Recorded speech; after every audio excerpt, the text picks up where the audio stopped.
Hi, welcome back. A few weeks back, I was listening to this interview with Sachin Tendulkar where he was talking about his first test series and what he actually went through. So, Sachin Tendulkar, as some of you might remember, made his test debut in 1989 as a 16-year-old. He was actually fast tracked from school cricket to, I think, one season of Ranji Trophy, and he was straight away onto the international scene.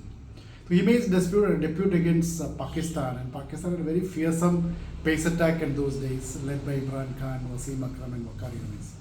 And Sachin recollects that he just couldn't play the ball the way he used to normally do. Not that he couldn't see the ball, but by the time he reacted to the ball was already into the wicketkeeper's house, into the gloves. So he got out for around 15 or something like that, and he says, when I was walking back, I had tears in my eyes, and I probably felt that I would probably not play another Test cricket again. Fortunately for Sachin and fortunately for India, he did get selected for the next Test. And he says, when I went for the next Test, I totally forgot about scoring runs or playing my shots. I just said, I will not lose my wicket for the first 15 minutes and then keep reviewing my target every 15 minutes. Sachin actually went in when 4 wickets were down and India was in quite a bad situation, but he got his first 50 in that match in some 180 odd balls and took India to a relatively safer position. We all set up big goals when we start out doing things, but those big goals are very often very far away, and like Sachin did, it's always easier when you set those small goals which helps us to reach to that final goal that we have in mind. A few weeks back I was also reading this book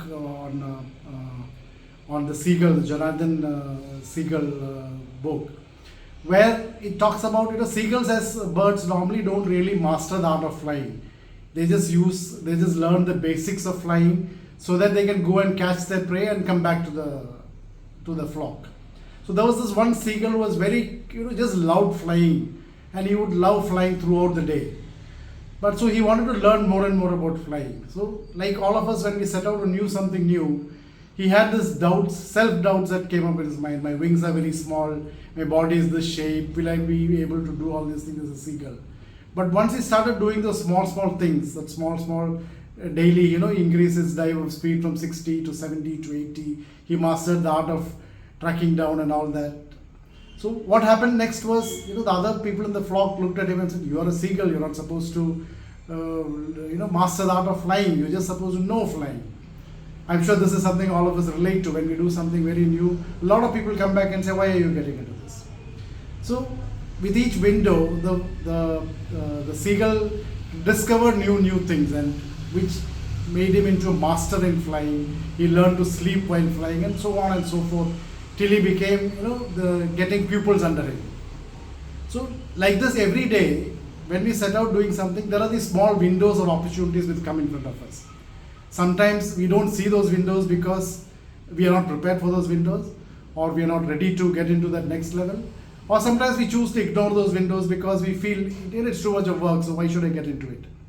But if you really want to get into this big goals that you've set for yourself, it'll be good to discover those new things in you on a daily basis. In case you would like to read more about this, please visit my LinkedIn page, Rijo's Business Bites, or my website, rijofrancis.com. Till we meet next time, stay safe, stay healthy. Thank you.